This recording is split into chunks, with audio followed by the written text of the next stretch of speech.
The purpose of this exercise is to try to work on kind of getting a little derotation going in our lumbar spine and our sacrum. So we need something like an SI wedge, or you can use a shoe. What you're trying to do is basically put this end is going to come in towards your sacrum, the lowest part of your spine, and this is going to be on the end of it. You just want to make sure that it feels like it's kind of tilting you to where your low back is hitting the floor. You can use a tennis shoe by flipping it upside down and using the sole of the shoe on the heel portion is the highest part of the wedge. So we're going to put this underneath our booty to where we're barely having that little end to where it feels like our low back is getting towards the ground.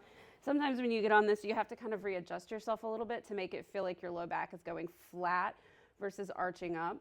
The next thing we're going to do is we're going to take a ball or a yoga block or some item that you can put between your knees and you can squeeze. When we're doing this, we want to make sure that however far apart our knees are when we squeeze is how far apart our feet are below us. And we just want to get a good distance that's comfortable between our feet and our booty. In this position, what we're going to do is we're going to work our abs a little bit. So we're going to do what we call a pelvic tilt, where we go ahead and contract our abs. When we contract our abs, what you're going to find is that your low back is going to go flat into the mat. We're tilting our pelvis because our abs attach down here to the bottom of our pelvic bone, and when they contract, it pulls up, and that's going to cause us to tilt that pelvis a little bit. I am definitely not pushing through my feet to get my back flat. That would be considered a bridge, and we're avoiding that right now. So the other part of this is my rib cage is going to tuck down because it's where the other part of my abs contract, and you'll feel like your tummy, you can poke it and feel that your tummy's tight. Your tummy's actually going to pop up a little bit when you contract your abs. If you're having trouble with this and can't do this without using your arms, what you can do is double a pillow under your head to go ahead and put yourself on an angle that rib cage is already tucked down, or you can put your hands behind your head and give yourself we'll actually do a crunch with this. But when you do it, I want to make sure that your arms aren't out to the side. That's going to make your lats tight and kind of arch your back. So what we want to do is bring our elbows and point them to the ceiling.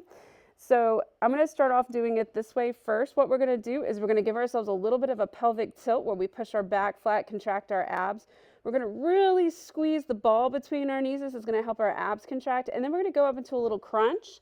So we're really feeling everything turn. We really want to focus on getting our back to go flat into the mat. So we're really crunching up as we do this. Squeezing that ball. Don't forget to squeeze the ball and relax. If you're having trouble with your breathing as you do this, try to exhale as you contract and crunch up. That will help you with your breathing pattern and actually contract your abs a little bit more. So I'll do this again with you. The first version way with the arms behind the head, we're going to go ahead and crunch with it. Elbows to the ceiling. I'm going to go ahead and try to give myself a little bit of a pelvic tilt already. So my abs are contracted, back is going flat. I'm squeezing the ball. Now I'm going to go ahead and crunch up and exhale as I crunch up. As I'm exhaling, I do want to go ahead and purse my lips and breathe through my lips. And I want to make sure that I'm still really trying to forcefully get my back flat into the mat without pushing through my feet. So the second way to do this is without the crunch part. What we're going to do is just try to contract our abs. We're really working on getting that rib cage to tuck down, just as if we are doing our crunch. My abs are contracting from the bottom side, rotating my pelvis, and now I'm going to squeeze that ball. The ball is the last little part. What it's going to do is it's going to make sure you can tuck your pelvis a little bit more, you contract your abs a little bit harder, and really make sure that back is going flat into the mat.